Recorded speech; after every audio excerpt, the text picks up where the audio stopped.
એક મોટા અને મહત્વના સમાચાર અત્યારે પ્રાપ્ત થઈ રહ્યા છે। સરકારી નોકરી ઈચ્છુક રાજ્યના યુવાનો માટે સૌથી મોટા અને મહત્વના સમાચાર। ફૂટતા પેપર અટકાવવા કાયદો લાવવાની સાથે ભરતી પ્રક્રિયામાં ફેરફાર થઈ શકે છે। રાજ્યમાં યોજાતી સ્પર્ધાત્મક પરીક્ષાઓની પદ્ધતિમાં સરકાર ફેરફાર કરી શકે છે। વર્ગ 3 ના પદ માટેની પરીક્ષા માટે એક જ ઓથોરિટીની રચના કરવાની તૈયારી છે। સૂત્રો પાસેથી આ જાણકારી પ્રાપ્ત થઈ છે। તે મુજબ अलग अलग संस्थाओं बदले कोई एक ज संस्था परीक्षा लेशे। एक ज संस्था तमाम विभागों माटे वर्ग 3 ना पद माटे परीक्षा लेशे। अमरा संवाददाता हिरेन રાજ્યગુરુ પાસેથી વધુ જાણકારી પ્રાપ્ત કરીએ। हिरेन, आ बहु मोटું પગલું કહેવાય। એક તો સતત પેપર ફૂટી રહ્યા છે, ભરતીઓમાં ભ્રષ્ટાચાર થઈ રહ્યો છે, એમાં કોઈ એક જ સંસ્થા હશે કે જે વર્ગ 3 ની પરીક્ષા લેશે। કયા કયા ફેરફાર ભરતી પ્રક્રિયામાં થઈ શકે છે?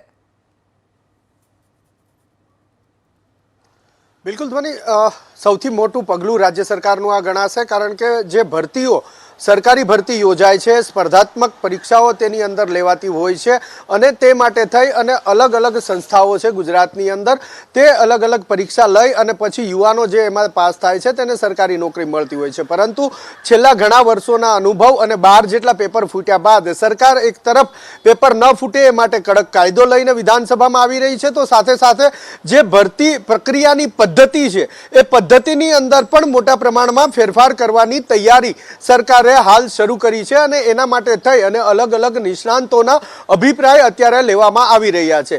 સિમ્પલ અને સરળ એક ઉદાહરણ તરીકે વાત કરીએ તો વર્ગ 3 જે સરકારના અલગ અલગ વિભાગમાં આવેલા હોય છે તેના માટે પરીક્ષા યોજાતી હોય છે, પરંતુ આ પરીક્ષા અલગ અલગ સંસ્થાઓ દ્વારા લેવાતી હોય છે। પરંતુ સરકાર ઈચ્છી રહી છે કે એક કોમન બોર્ડ, એક્ઝામિનેશન બોર્ડ એક કોમન હોય કે જે આ તમામ વિભાગોની પરીક્ષા લે અને પછી તેમાંથી પાસ થયેલા ઉમેદવારોને તેની ક્ષમતા પ્રમાણેની નોકરી મળે। જે રીતે આપણે જોયું યુપીએસસી જે પરીક્ષા લે છે, જીપીએસસી જે પરીક્ષા લે છે અને ત્યારબાદ એની ક્ષમતા એના રેન્કિંગ પ્રમાણે તેમને પોસ્ટિંગ મળતું હોય છે, તો ગુજરાત સરકાર આ તર્જ ઉપર એક પરીક્ષા કેન્દ્ર ઓથોરિટી બનાવવા જઈ રહી છે, એક્ઝામિનેશન ઓથોરિટી, કે જેની અંદર આ તમામ અલગ અલગ વિભાગના સંવર્ગ 3 ના પદ માટેના જે પરીક્ષાઓ છે પરીક્ષાઓ લેવાય અને તેમાં જે પાસ થાય એમને તેમના કેલિબર અને તેમને મળેલા ગુણોના આધારે તેમને પછી અલગ અલગ વિભાગની અંદર પોસ્ટિંગ આપવામાં આવે, જેના કારણે બે પ્રકારના લાભ થશે। વારંવાર ફૂટતા પેપરો પણ અટકી જશે। આ ઉપરાંત ઉમેદવારોએ જે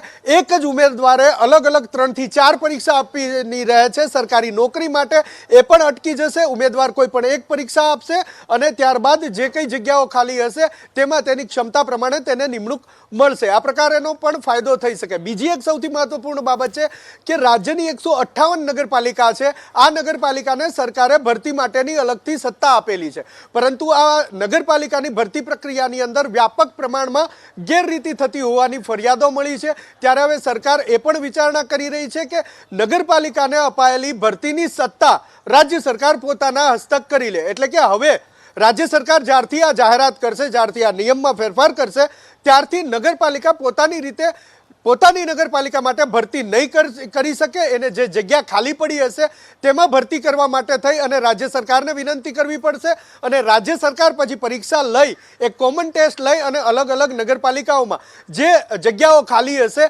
તે જગ્યાઓ ભરશે। એટલે કે જે કોમન એક્ઝામ સેન્ટરની વાત થઈ છે, એક બોર્ડની વાત થઈ છે, તેની અંદર આ પણ બાબતનો સમાવેશ થઈ જશે, જેના કારણે નગરપાલિકાની ભરતીની અંદર જે પદાધિકારીઓ અથવા તો અધિકારીઓ પોતાના મળતિયાઓ એટલે કે સગા સંબંધીઓને જે ભરતી પ્રક્રિયાનો લાભ દઈ અને નોકરી અપાવે છે તે બધી પણ આનાથી દૂર થશે। એટલે જે લાગવકશાહી છે એ દૂર કરવાનો સરકારનો પ્રયાસ છે। વારંવાર વિદ્યાર્થીઓએ પરીક્ષા ન આપવી પડે તે સરકારનો પ્રયાસ છે અને અલગ અલગ ઓથોરિટી દ્વારા લેવાતી પરીક્ષાના કારણે જે પેપર ફૂટી રહ્યા છે તેના ઉપર અંકુશ આવશે। જો કે તે માટે કાયદો પણ સરકાર લાવી રહી છે અને આ વિધાનસભાના સત્રની અંદર સરકાર આ કોમન એક ભરતી પરીક્ષા કેન્દ્રની જાહેરાત પણ કરી શકે છે। તો સૌથી મોટો ફેરફાર ગુજરાતની અંદર જે સરકારી ભરતી માટે લેવાતી પરીક્ષાની પદ્ધતિ છે એ પદ્ધતિમાં ફેરફાર કરવા જઈ રહી છે સરકાર। જી ધ્વની। હિરેન, આભાર આ જાણકારી આપવા માટે। તો સરકારી નોકરી ઈચ્છતા યુવાનો માટે આ સૌથી મોટા સમાચાર કહી શકાય, કારણ કે એક તરફ સતત પેપર ફૂટી રહ્યા છે, બીજી તરફ નગરપાલિકા જેવી સ્થાનિક સ્વરાજની સંસ્થાઓ કે જ્યાં ભરતીમાં પણ ગેરરીતિ થઈ રહી છે। આવા પ્રશ્નોને અટકાવવા માટે સરકાર પ્રયત્ન કરી રહી છે અને કોમન બોર્ડ હશે જે વર્ગ 3 ની પરીક્ષા લેશે. એક જ સંસ્થા તમામ વિભાગો માટે વર્ગ 3 ના પદ માટે પરીક્ષા લેશે. એક કોમન પરીક્ષા પાસ કરીને અલગ અલગ કેટેગરી માટે યુવાનો યોગ્ય થઈ શકશે. એટલું જ નહીં, નગરપાલિકાઓ પાસેથી ભરતી કરવાની સત્તા સરકાર લઈ શકે છે, પોતાના હસ્તગત કરી શકે છે.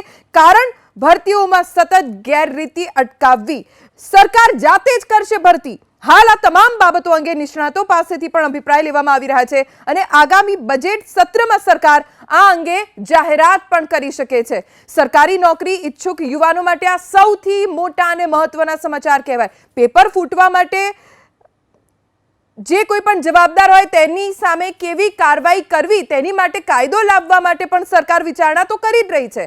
આ પેપર લેવાની અથવા તો પેપર ફૂટે ત્યારબાદ જે આરોપીઓ હોય છે તેમની ઉપર કાર્યવાહી માટે કાયદો છે. પણ હવે ભરતી પ્રક્રિયામાં પણ સરકાર મોટો ફેરફાર કરશે. રાજ્યમાં જેટલી પણ સ્પર્ધાત્મક પરીક્ષાઓ યોજાશે તેની પદ્ધતિમાં સરકાર ફેરફાર કરી શકે છે. ખાસ વર્ગ 3 ના પદ માટેની પરીક્ષા જ્યાં કોઈ એક જ બોર્ડ હશે જે પરીક્ષા યોજશે. કોંગ્રેસના નેતા મનહરભાઈ પટેલ જોડાઈ ગયા છે. મનહરભાઈ, સરકારનો આ પ્રયત્ન આપના અંશે કેટલો યોગ્ય? હું આપને સાંભળ્યો હતો, સરકાર જે દિશામાં કામ કરવા માટે જઈ રહી છે એની 25 વર્ષની નિષ્ફળતાને લઈને જે પગલાં ભરવા માટેની માનસિકતા બનાવે છે એમાં એ પદ્ધતિઓમાં ફેરફાર કરે છે. આ પદ્ધતિઓમાં ફેરફાર કરવાની સાથે સાથે સરકાર પોતાની માનસિકતામાં ફેરફાર કરવાની પણ બહુ તાતી જરૂર છે. પહેલી વસ્તુ એ, કાયદાઓ અત્યારે પ્રસ્થાપિત કન્ડિશનમાં કોઈ પણ કાયદાઓ બધી બાબતમાં ગુનાહિત માનસિકતાની સામે ગુજરાતમાં કાયદાઓ 1947 થી છે. કાયદાઓ તો છે નહીં એવું તો છે નહીં, પણ અત્યારના વર્તમાન ભારતીય જનતા પાર્ટીએ જે ગુનાખોરી કરવા માટેની જે માનસિકતાને સીધી ને આડકતરી જે સપોર્ટ આપ્યો છે એને અત્યારે ડર નથી લાગતો આ કાયદાઓથી. એટલે નવા કાયદાઓ કડક કરશે એટલે એને ડર લાગશે અને ડર લાગશે એટલે આ પ્રકૃતિની અંદર પ્રવૃત્તિ નહીં થાય. આવી ભારતીય જનતા પાર્ટીની સરકારની માનસિકતા છે. એ બાબતે મારે સ્પષ્ટ કહેવું છે કે જો તમે પદ્ધતિઓમાં માત્ર ફેરફાર કરશો અને તમારી માનસિકતામાં ફેરફાર નહીં કરો તો આ પરિસ્થિતિનું પરિણામ એનું એ જ આવવાનું છે. હું તમને એક દાખલો આપું. ગુજરાતની અંદર નશાબંધી આ કાયદાની અંદર 2017માં બહુ મોટા ફેરફારો કર્યા. 76 જગ્યાએ નવા પોલીસ સ્ટેશનો બનાવ્યા અને છતાં 2018ની અંદર બુટલેગરો ઉપર 6012 ગુના નોંધાણા અને 2021ની અંદર એ ગુના ઘટવાના બદલે 9081 ગુના થયા. એનો મતલબ સીધો કાયદાઓ બનાવ્યા હતા, ગુંડા ધારા એક્ટ લાવી ગયા. તો કાયદો બનાવવાની વાત છે ને મનહરભાઈ, આ તો ભરતી પ્રક્રિયામાં ફેરફાર થઈ શકે છે. કોઈ એક જ બોર્ડ જે વર્ગ 3 ના પદ માટેની પરીક્ષા માટે એક્ઝામ લેશે અને એક જ એન્ટ્રન્સ ટેસ્ટ આપવાની, એ પછી જે તે વિભાગમાં જે યુવાનો હશે યોગ્ય થયા હશે એની ભરતી કરાશે. હું તમને સીધો સાદો મારો આર્ગ્યુમેન્ટ એ જગ્યાએ છે કે તમે અત્યારે કાયદામાં ફેરફાર કર્યા એ આવકારવાદાયક છે, હું સ્વીકારી લઉં, પણ ગુજરાતની જનતા પણ સ્વીકારી લે.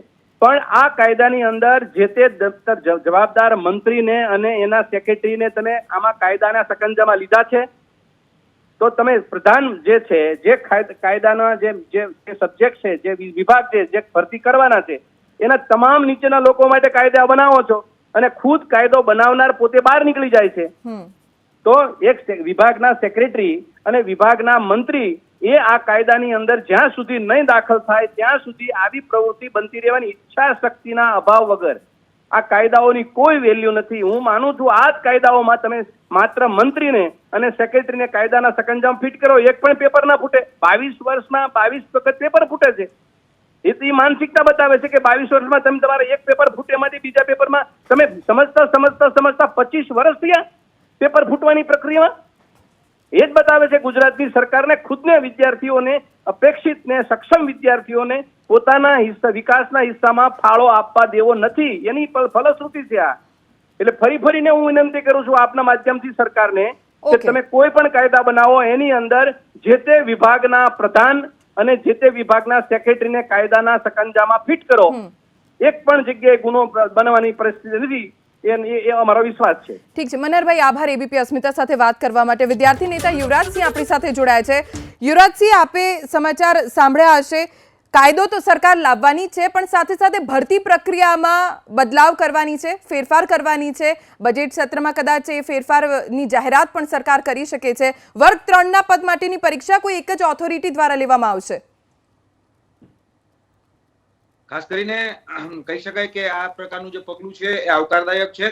અને આની સાથે મારે એ પણ વાત કરવી છે કે જે રીતે કોમન એલિજિબલ ટેસ્ટ 2014માં માન્ય શ્રી આનંદીબેન પટેલ અને આનંદીબેન પટેલ પછી વિજયભાઈ રૂપાણી જ્યારે કહી શકાય ગુજરાતના સીએમ બન્યા ત્યારે પણ આ પ્રકારની વાત એ કરવામાં આવી હતી. એટલે કે કેટ નામની જે વ્યવસ્થા છે, સીઈટી કોમન એલિજિબલ ટેસ્ટ, અને એના દ્વારા કહી શકાય કે એક સિમ્પલ એન્ટ્રન્સ ટેસ્ટ લેવામાં આવે અને એનાથી ધારો કે ગુજરાતના 15 લાખ વિદ્યાર્થીઓ છે તો એનો એક ચાયણો લાગી જાય અને 1 લાખ વિદ્યાર્થીઓમાં કન્વર્ટ થઈ જાય.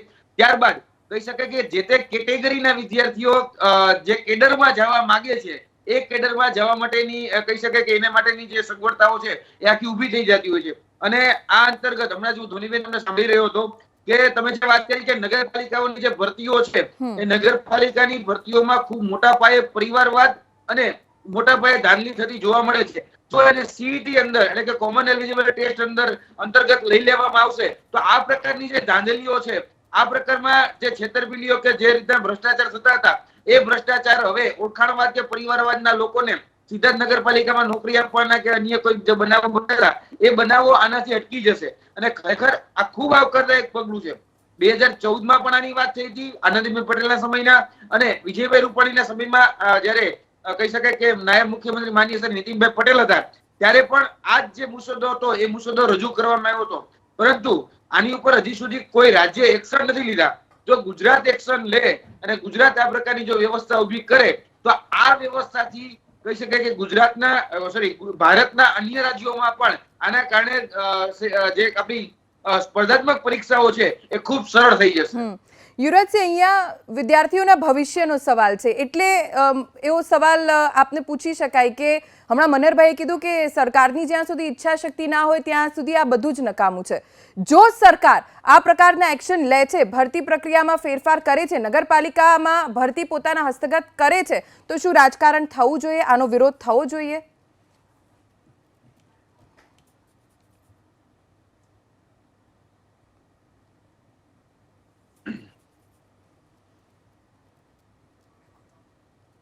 તમારો અવાજ આવતો નથી બેન. જી યુવરાજ, સીધો સવાલ છે કેમ કે અહીંયા ગુજરાતના યુવાઓના ભવિષ્યનો સવાલ છે. એટલા માટે આ મુદ્દે સરકાર જો નિર્ણય લે છે, જે કહે છે એ કરે છે અને જાહેરાત કરી દે છે, તો શું આ મુદ્દે રાજકારણ થવું જોઈએ? ના, આ મુદ્દે રાજકારણની ખરેખર એમાં અવકાશ જ નથી. કેમ કે આ જે પગલું જે છે ને એ ગુજરાતના યુવાનો માટેનું છે અને ગુજરાતના યુવાનોના હિતકારી પગલા માટે હું એવું માનું છું કે રાજકારણ એ અસ્થાને હોઈ શકે. આમાં જે કે ત્રુટી રહી જતી હોય એમાં જે કહી શકાય કે જે વિપક્ષના નેતા હોય એમાં વાત કરે તો યોગ્ય છે. પરંતુ રાજકારણ સીધા જ એમ કહી શકાય કે આ મુદ્દો અયોગ્ય છે, આ પ્રકારની વ્યવસ્થા ન હોવી જોઈએ, તો કદાચ મને લાગે છે ખોટું પડશે. આ મુદ્દો જે છે સીઈટી નો કોમન એલિજિબલ ટેસ્ટ નો એ કહી શકાય એક સારી પદ્ધતિ પ્રક્રિયા છે જેને કારણે વર્તમાનમાં જે પણ કૌભાંડો થાય છે, ભ્રષ્ટાચાર થાય છે, ગેરરીતિ થાય છે એ ગેરરીતિ સીધી જ રીતે આનાથી અટકાવી શકાય એમ છે.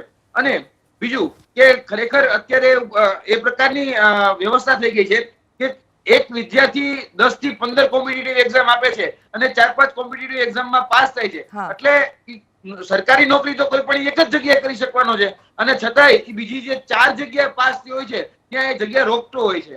એટલે આ પ્રકારની વ્યવસ્થાને કારણે જ્યારે કે તમે આપણે જેની વાત કરી રહ્યા છીએ કે કોમન એન્ટ્રન્સ ટેસ્ટ આવી ગયું એટલે થશે એવું કે જે તે વ્યક્તિને જે તે ડિપાર્ટમેન્ટમાં જવું છે અને જે તે વિભાગ પસંદ કરવો છે તો એ વિભાગની એ કેડર જ સીધી પસંદ કરશે અને એમાં એ પસંદગી મેળવશે. એટલે બીજી જગ્યાએ આ કહી શકાય કે એ જગ્યા નહીં રોકે.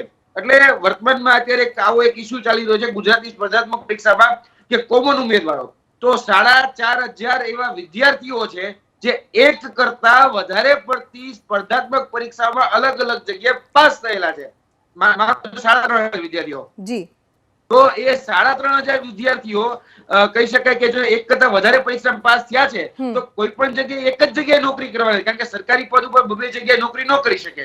તો એને કારણે થતું શું કે એક જે કેડર છે અથવા તો એક જે વિભાગ છે એની જગ્યા ખાલી ને ખાલી રહેતી હતી. કેમ કે સરકારે એવો ભરતી પણ નહોતી થતી અને વિદ્યાર્થીઓને પણ મુશ્કેલીનો સામનો કરવો પડતો હતો. આભાર યુવરાજસિંહ.